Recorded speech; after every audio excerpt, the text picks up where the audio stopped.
Good afternoon, everybody. It's the media guy here. And in case you didn't see my community post that I made earlier today I'll be doing a second look on the first Gremlins movie, starring Gizmo. Oh, so cute. Yes, if you remember, I did a first. I remember.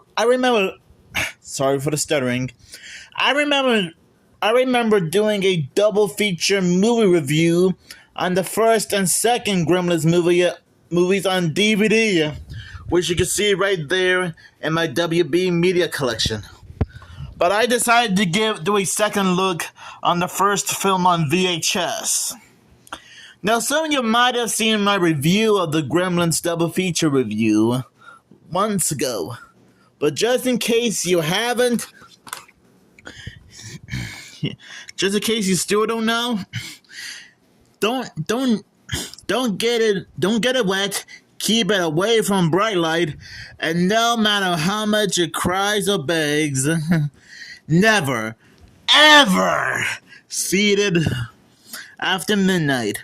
With these instructions, young Billy Peltzer takes possession of his new cuddly pet, which he names Gizmo.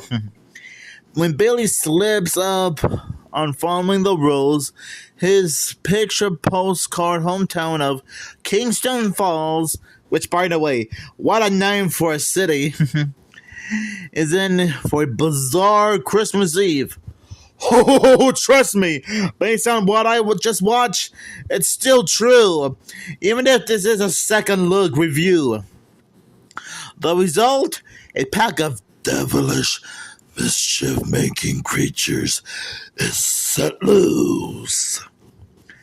And that means your whole family is in for a roller coaster ride of wild fun and fright. Get ready for Gremlins. A hoot not to be missed. Oh boy. Well, it's not wrong, that's for sure.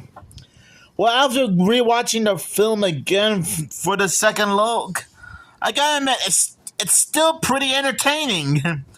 Great characters, great plot. I like how it takes place in Christmas, during the Christmas holidays. And it's funny. And I gotta admit, the creature effects in this movie are spectacular. Of course, if it was made now, you would have used CGI effects for the monsters, but I'm actually glad that they used some puppet effects for the Mogwais, including Gizmo himself. I mean, not only that it can be very funny and heartwarming, but man, it can have a lot of crazy and bizarre moments that can be quite freaky. Almost makes it more like a Halloween type movie instead of a Christmas type movie. Even though, to be fair, some would make an argument that's not really a Christmas movie, although technically, and most of the movies sort of related to Christmas in general when you think about it. But still, and I probably mentioned this before in my Gremlins double feature review, but I absolutely love Gizmo. I mean, seriously, he is such a cute and lovable character. I mean, why'd you think I got a Funko Pop figure of Gizmo from the movie as a Christmas present? I mean, who can resist that little guy? He's like a cute little teddy bear. Except he's a Mogwai. And he doesn't look that freaky. And I will admit, I understand that feeding, I can understand that the rules that can be important. But I'm sort of confused about the water rule. I mean, sure, you can't get it wet because it will multiply, but if you can't get it wet, then how would it even take a bath? I mean, wouldn't most Mogwais get a little bit, funky after a couple of weeks or less? almost seems like a little plot hole there. Okay, I guess some of you guys in the comments are gonna point out that it may not be that big of a deal when you think about it. But yeah, but still, it does seem to be a bit of a plot hole. And like I said, it can get a little bit dramatic at times. Like it's interesting how we found out why Kate can be a bit of a Scrooge during the Christmas season. Because let's just say, like I mentioned in my review of the first and second Gremlins movies, the reason why she was always a bit of a grump because her father was going to surprise her and her mom in a Santa Claus costume. But due to a little bit of an accident in the chimney, let's just say he slipped and broke his neck, which was a bit traumatizing for poor Kate. And she was just 9 years old at the time. Whew. I guess an incident like that can really dramatize anybody.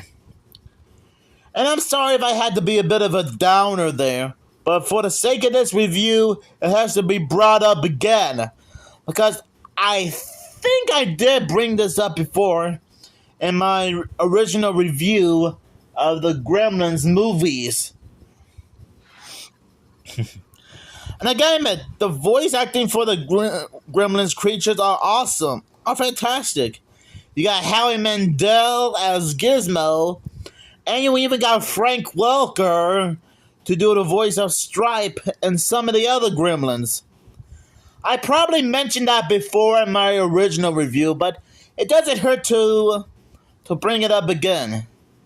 Yes, I have been familiar with Howie Mandel and Frank Welker's roles for a while now, because I think the two of them worked together on Muppet Babies before. And yes, Frank Welker is still known to be the voice of Fred and Scooby-Doo from the Scooby-Doo franchise. And I also found out that in the credits of this movie, Peter Cullen was also involved in this movie. You might know him as Optimus Prime from the Transformers movies.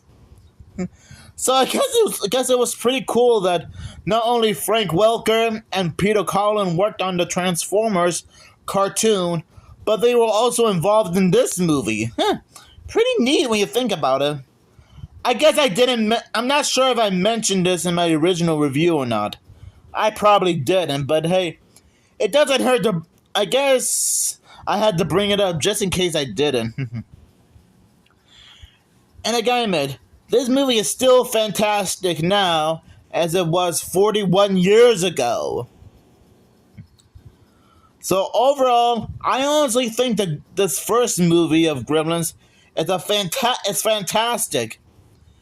And actually became so popular that it even spawned a sequel, the Gremlins 2, The New Batch, as well as Gizmo and Stripe appearing as playable characters in Lego Dimensions.